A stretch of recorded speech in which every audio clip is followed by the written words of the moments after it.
तो hi guys, कैसे हो आप लोग। तो आज हम लोग रिव्यू करेंगे बर्नआउट पैराडाइज रीमास्टर्ड का। So this is for Nintendo switch. Okay, तो जिसको नहीं पता निंटेंडो स्विच क्या है एक्चुअली, तो निंटेंडो स्विच जो है वो एक हैंडहेल्ड गेमिंग डिवाइस है। ओके, उसमें आप है ना गेम्स खेल सकते हो। ओके, तो मेरे पास है ना ओलेड मॉडल है और इसलिए फिर मैंने बर्नआउट पैराडाइज ऑर्डर किया था। मुझे पता था ये गेम जो है ये निंटेंडो स्विच में अवेलेबल है, तो इसलिए मैंने निंटेंडो स्विच ओलेड खरीदा था स्पेसिफिकली फॉर बर्नआउट पैराडाइज। और मतलब और भी जो गेम्स है इसमें उसके लिए भी खरीदा था मैंने। तो आज हम लोग रिव्यू करते हैं बर्नआउट पैराडाइज रीमास्टर का। तो सबसे पहले तो ये जो है निंटेंडो स्विच जो है, मतलब ये जो गेमिंग जो डिवाइस है, it's not for like kids only. Okay, ये किड्स के लिए तो है ही, बट साथ ही साथ ये एडल्ट्स के लिए भी है। अगर मैं गेम्स कलेक्शन की बात करूँ तो निंटेंडो स्विच में बहुत सारे गेम्स है। मतलब इसमें मतलब अगर फिजिकल डिस्क भी अवेलेबल है अमेजोन पे और फ्लिपकार्ट पे, और अगर फिजिकल डिस्क अवेलेबल नहीं है अमेजोन और फ्लिपकार्ट में जो आपको गेम खेलना है, तो इनका निंटेंडो का एक खुद का स्टोर भी है, तो वहाँ से आप डाउनलोड कर सकते हो। गेम्स की जैसे मैं बात करूँ तो जैसे बर्नआउट पैराडाइज रिमास्टर्ड हो गया, और उसके बाद एनएफएस हॉट परस्यूट रिमास्टर्ड हो गया, और क्राइसिस 3 हो गया। तो ये सब गेम्स अवेलेबल है निंटेंडो स्विच में। और मैं जहाँ तक Nintendo Switch handheld as a gaming device की बात करूँ, तो इसमें मतलब दो वेरिएंट्स आते हैं। एक तो निंटेंडो स्विच लाइट आता है और निंटेंडो स्विच ओलेड वर्जन आता है। ठीक है, तो ये दो कॉन्सोल्स अवेलेबल है अभी रिसेंटली मार्केट में। और अगर आपको इसको परचेस करना है निंटेंडो स्विच को, तो आप इसको अमेजोन से या फ्लिपकार्ट से खरीद सकते हो। ये कुछ अराउंड 23-25,000 रुपीज़ का आता है, सिर्फ गेमिंग डिवाइस आता है। ठीक है, उसके साथ कोई गेम्स आपको नहीं मिलते हैं फ्री में। ओके, निंटेंडो स्विच है वो ऑफिशियली इंडिया में रिलीज़ नहीं हुआ है। ठीक है, ये ऑफिशियली इंडिया में रिलीज़ नहीं हुआ है, तो मगर ये still these are available on Amazon and Flipkart, तो you can buy from them. और अगर ये ऑफिशियली निंटेंडो की तरफ से रिलीज़ नहीं हुआ है इंडिया में, तो ऑब्वियस सी बात है कि आपको इसकी वारंटी नहीं मिलेगी। ठीक है, तो आप ये प्रोडक्ट ले सकते हो, मगर आपको आपके ऊपर है कि आप इसको यूज़ कैसे करते हो। ठीक है, तो आप इसको थोड़ा केयरफुली और अच्छे से यूज़ करना, क्योंकि अगर ये एक बार ख़राब हो गया ना, तो आपके पास कोई वारंटी नहीं है इसकी, राइट। तो अगर ये ख़राब हो गया तो यहाँ पे कोई लोकल शॉप में उसको कोई रिपेयर भी नहीं करेगा, आपको बहुत ढूंढना पड़ेगा। अगर कोई लकीली कोई रिपेयर करता है तो दैट्स गुड, बट आपको फिर उसको फेंकना पड़ेगा निंटेंडो स्विच को। ठीक है, तो ये अगर आप परचेस करने का डिसीजन करते हो तो बहुत सोच समझ के करना, क्योंकि इसकी कोई वारंटी नहीं है इंडिया में। And talking about the physical disc, okay, of Burnout Paradise और ऑफ एनी अदर गेम्स, तो अगर आप इसको अच्छे से ध्यान से देखोगे ना, तो आपको है ना इस पर कहीं प्राइस नहीं दिखेगा। इस पर ना एमआरपी नहीं लिखी रहती है ये गेम्स पे। तो आप है ना जब भी अमेजोन या फ्लिपकार्ट से कोई भी गेम्स मंगाते हो ना, तो उस पर ना आप पहले कंपेयर कर लो प्राइसेस। तो मैं मुझे अमेजोन और फ्लिपकार्ट ही पता है फिलहाल के लिए, तो मैं वहाँ पे प्राइसेस कंपेयर करता हूँ, और फिर उसके बाद जहाँ पे मुझे सस्ता मिलता है मैं वहाँ से ऑर्डर कर देता हूँ। क्योंकि गाइस कैसा है कि जो फिजिकल डिस्क अगर आप मंगा रहे हो ना, तो इसमें कोई डिफरेंस तो रहेगा नहीं, बस प्राइस डिफरेंसेस है जो सेलर्स मतलब पे डिपेंड करता है। वो सेलर्स, कुछ सेलर्स ये डिस्क को 2000 रुपीज़ में बेच रहे हैं, कुछ सेलर्स ये डिस्क को 2500 रुपीज़ में बेच रहे हैं। तो आपको जहाँ सस्ता मिलता है वहाँ से लो, राइट। आप अपने 500 रुपीज़ बचा सकते हो अगर आपको गेम ही खेलना है, राइट। कुछ ऐसे स्पेशल एडवांटेज तो नहीं मिल रहा है आपको सेलर से ज़्यादा प्राइस दे के भी, राइट। और गाइज मैं आपको एक चीज़ ये और एक बताना चाहूँगा कि जैसे कि जो फिजिकल कॉपीज़ रहती है ना, तो इसमें ना डिस्काउंट बहुत मतलब रेयरली मिलता है अमेजोन और फ्लिपकार्ट में। ये हमेशा most of the time full prices में ही मिलता है। और मतलब ये आप पे भी डिपेंड करता है कि जैसे कि मुझे एज अ पर्सनली, मुझे फिजिकल डिस्क जो रहती है गेम्स की, वो मतलब ऐसे पर्सनली ओन करना अच्छा लगता है, क्योंकि मुझे मुझे फील करना है, मुझे ओनरशिप की एक फीलिंग आती है कि हाँ मैंने बर्नआउट पैराडाइज परचेस किया है। तो और डिजिटल में ना वो ओनरशिप की है ना, वो मतलब फीलिंग नहीं आती है। तो इसलिए मतलब मुझे ये शायद निंटेंडो स्टोर पे, उनकी जो ऑफिशियल स्टोर है वहाँ पे 1000 रुपीज़ का मिल गया रहता डिजिटल वर्जन इसका। मगर मुझे फिजिकल डिस्क ही चाहिए थी इसकी, क्योंकि ये मेरा फेवरेट गेम था, तो इसलिए मैंने 1000 रुपीज़ एक्स्ट्रा दे के फिजिकल कॉपी मंगा ली इसकी। ऐसा दिखता है कुछ, और मैं इसको ओपन करके बताता हूँ कि ये कैसा है। तो ये ऐसा है, ठीक है।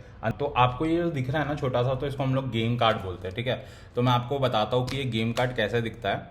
तो मैं इसको यहाँ से निकालता हूँ, और अगर आप देखोगे तो ये है वो गेम कार्ड। ओके, ये बर्नआउट पैराडाइज का गेम कार्ड है। तो मतलब और ये पीछे से ऐसा दिखता है। तो जब मैंने इसको फर्स्ट टाइम देखा था ना, तो मुझे विश्वास ही नहीं हुआ था कि मैं बर्नआउट पैराडाइज जो पूरा गेम है वो ये एक छोटे से गेम कार्ड में आ गया है। और अगर आप इसको थोड़ा ऐसे मूव करोगे ना, इसको थोड़ा ऐसे हिलाओगे ना, तो इसमें से ना थोड़ी आवाज़ आती है। तो इसका मतलब ये नहीं कि अंदर से टूटा है। All disc are like this only, all physical games, और जो ऑल फिजिकल जो कॉपी रहती है इनकी ऐसी ही रहती है गेम कार्ड्स की, ठीक है। गेम कार्ड्स में से आवाज़ आती है हल्की सी एक। और गाइज मैं आपको और एक चीज़ बताना चाहूँगा बर्नआउट पैराडाइज के बारे में, रिमास्टर्ड वर्जन के बारे में। तो इसमें ना पूरे डीएलसी पैक्स इंक्लूडेड है। जैसे कि जो अगर आप मतलब इसको फॉलो कर रहे हो, बर्नआउट सीरीज़ को फॉलो कर रहे हो, तो ये 2006-2007 में आया था, जब PS3 आया था ना, तब ये गेम आया था एक्चुअली। बर्नआउट पैराडाइज जो ओरिजिनल गेम है वो तब आया था। तब उसके बाद जब वो ओरिजिनल गेम आया था तो उसके डीएलसीज बाद में आए थे। मगर अभी अगर आप रिमास्टर्ड वर्जन खरीदते हो ना निंटेंडो स्विच में, PS4 या जो भी आप कंसोल्स है, PS5, Xbox जो भी है आपके, तो उसमें अभी पूरे डीएलसीज आ रहे हैं रिमास्टर्ड वर्जन में। और यूजुअली जो डीएलसीज है, एक तो बिग सर्फ आइलैंड है राइट, वो दूसरा मैप है एक छोटा सा, और फिर बाइक्स वाला एक डीएलसी पैक था, टॉय कार्स वाला एक डीएलसी पैक था, और लेजेंडरी कार्स वाला एक डीएलसी पैक था राइट। और जो भी डीएलसी पैक्स थे वो पूरे इंक्लूडेड है, पूरा फुल गेम इंक्लूडेड है इसमें, ठीक है, बर्नआउट पैराडाइज रिमास्टर्ड में। गेम जो है वो बहुत अमेजिंग है। मतलब इसमें जो आपको सेंस मिलती है, स्पीड की जो सेंस मिलती है ना, स्पीड का, मतलब बहुत मज़ा आएगी। स्टार्टिंग में तो बहुत मज़ा आएगी आपको। मतलब आपने मतलब मुझे ये NFS से ज़्यादा अच्छा लगता है राइट, ये NFS से ज़्यादा अच्छा लगता है। और ये जो गेम है ना वो बर्नआउट पैराडाइज, तो ये गेम जो है वो क्राइटेरियन गेम्स बनाती है राइट। तो क्राइटेरियन गेम्स का मतलब कुछ नशा ही अलग है गेम्स का, ठीक है। जब आप इसको खेलोगे ना तब आपको पता चलेगा। और क्राइटेरियन गेम्स का और एक गेम था ब्लैक करके, ठीक है, वो शूटर गेम था, तो that was also amazing, okay. But क्या हुआ कि ये जो मतलब क्राइटेरियन गेम्स है ना, this was purchased bye EA। तो क्राइटेरियन फिर उन लोगों ने क्या किया, EA वालों ने तो पूरा डिसॉल्व कर दी क्राइटेरियन की टीम, और फिर उन लोग दूसरे दूसरे गेम्स बनाने लगे। तो उस इसलिए आपको बर्नआउट पैराडाइज के बाद कोई दूसरा गेम दिखा ही नहीं होगा राइट। तो इसका जो प्रेडेसेसर था वो बर्नआउट डोमिनेटर था, और उसके पहले एक गेम आया था burnout revenge, so that was also very good. आपको और एक चीज़ बताना चाहूँगा कि apart from the graphical aspect of the games, like इसके ग्राफिक्स इन लोगों ने रिमास्टर्ड वर्जन में अपग्रेड किए राइट। तो ये क्राइटेरियन गेम्स ने नहीं किए, ये स्टेलर एंटरटेनमेंट है, उन लोगों ने इसका अपग्रेड किया है, ठीक है। Because it was a 2007 game right, so graphics wise थोड़ा पुराना हो गया था, मगर इन लोगों ने स्टेलर एंटरटेनमेंट ने इसको अपग्रेड किया है। But apart from the graphical aspect of this game there is nothing new, there is no new map, there is no new car, और सॉन्ग्स भी वही है यार। मतलब ग्राफिक्स में अपग्रेड किया, मगर गेम वही का वही है जो 2006-07 में मतलब आप लोगों ने खेला होगा। So this just shows the laziness of EA and Stellar Entertainment on their part. Next thing I don't like about Burnout Paradise Remastered is जो रेसेस और इवेंट्स जो भी है राइट, इसमें जो रेसेस इवेंट्स रहते हैं वो जो फिनिश होते हैं ना, कुछ फिनिश होते हैं माउंटेन्स में राइट, एंड जो भी मतलब इवेंट्स है वो सिटीज़ में। तो आपको है ना वहाँ से पूरा मतलब आना पड़ता है सिटी में, क्योंकि वहाँ पे कोई ऐसा कोई शॉर्टकट नहीं है कि डायरेक्ट आप इवेंट्स पे जंप कर सकते हो। वहाँ से आपको ड्राइव करते हुए आना पड़ता है माउंटेन से सिटी में। So that's the thing I don't like about Burnout Paradise Remastered as well. And the next thing I don't like about Burnout Paradise Remastered was the navigation system. Okay, अगर कोई race खेल रहे हो आप, ठीक है, तो इसमें ना नेविगेट करना मतलब एक्चुअल पाथ क्या है, इट्स वेरी डिफिकल्ट। मतलब अगर आप स्टार्ट करते हो ना तो आप तो भटक जाओगे गेम में कि भाई कहीं जाना कहाँ पे है, कहीं रॉन्ग टर्न ले लिया तो आप कहीं और जा रहे हो, और जो AI प्लेयर्स जो खेल रहे हैं वो कहीं और जा रहे हैं right. So that is like this navigation system is the most difficult thing in Burnout Paradise Remastered. I personally feel that। और कुछ एक्सपीरियंस के बाद आपको एक ब्लिंकर दिखता है, ठीक है, जो कार की जो ब्लिंकर्स रहते हैं ना वो मतलब साइड टर्न्स बताते हैं कि कौन से साइड में जाना है आपको। तो वो थोड़े एक्सपीरियंस के बाद आपको वो देखना पड़ेगा, और फिर आपको कार उस तरह से हैंडल करनी पड़ेगी, ठीक है। तो ये थोड़ा मतलब थोड़ा टाइम लगता है ये टर्न्स लेने में।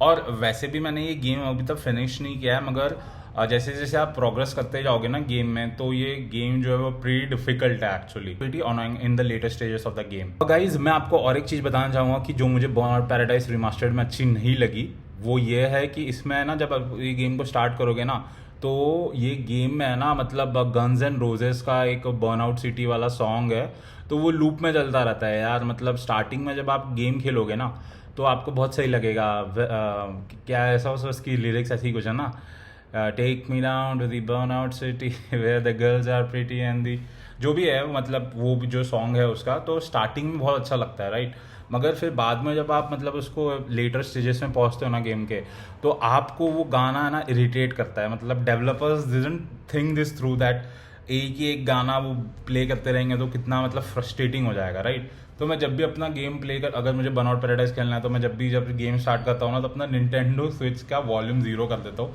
क्योंकि मुझे वो गन्स एंड रोजेस के गाने नहीं सुनने भाई। मैं थक गया वो बर्नआउट गन्स एंड रोजेस का वो बर्नआउट सिटी वाला सॉन्ग सुन के। और गाइज मैं आपको एक चीज़ बताऊँ, ये बर्नआउट पैराडाइज में जो सॉन्ग्स है ना इतने घटिया है, मतलब ऑफुल, मतलब सुनने की इच्छा नहीं होती है यार। मतलब मैं तो पूरा म्यूजिक वॉल्यूम बंद करके रखा हूँ और सिर्फ जो SFX वॉल्यूम रहती है वो ऑन करके रखी है, और जो रेडियो जॉकी है उसके अंदर का गेम का वो मैंने ऑन करके रखा है। नहीं तो सॉन्ग्स तो बहुत बकवास हैं। मतलब स्टेलर एंटरटेनमेंट अगर ये रिमास्टर कर रहा था वर्जन राइट, तो उसमें वो न्यू सॉन्ग्स ऐड नहीं कर सकता था। इसमें उसने कोई न्यू सॉन्ग्स ऐड नहीं किए, वही के वही सॉन्ग्स है। और गाइज एज कंपैरिजन अगर आप बर्नआउट रिवेंज को कंपेयर करोगे ना, तो बर्नआउट रिवेंज के सॉन्ग्स बहुत सही थे as comparison to this Burnout Paradise. मुझे तो कभी कभार विश्वास नहीं होता कि Burnout Paradise is the successor of Burnout Revenge and Dominator, मतलब पूरे सीरीज का सक्सेसर है।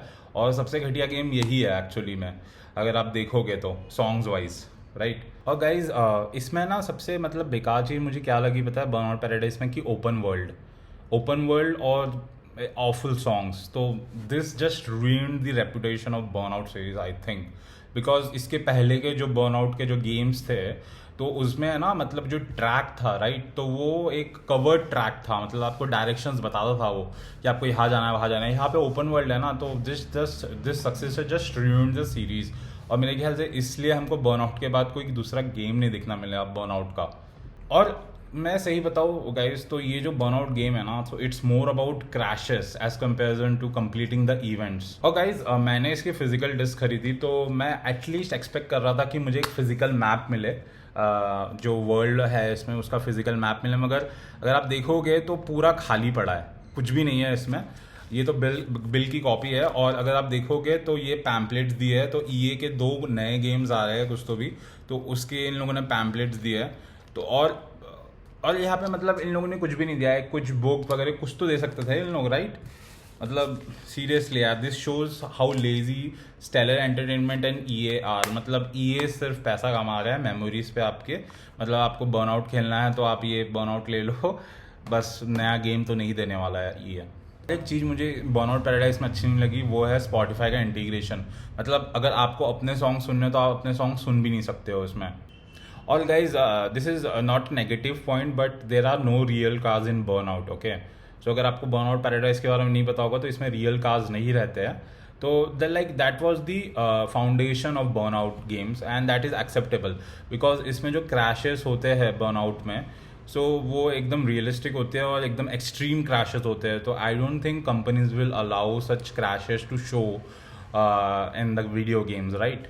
मतलब मुझे जब मैं इसको खेल रहा था अपने निंटेंडो स्विच में, तो मुझे विश्वास नहीं हो रहा था कि मैं इसको हैंडल्ड में खेल रहा हूँ राइट। लाइक मैंने इसको PC में खेला था जब ये रिलीज़ हुआ था, और आज 2025 में मैं इसको हैंडहेल्ड मोड में खेल रहा हूँ, वो भी निंटेंडो स्विच पे। Like time flies by really. is about speed, crash and jump. So if you like this, then this game is for you. So in conclusion, if you're a Burnout fan and want to relive the Burnout days, then this Burnout Paradise Remastered does the job. Hope so guys आपको review पसंद आया होगा। अगर review पसंद आया होगा तो like and subscribe करें। See you guys in the next video. Bye for now.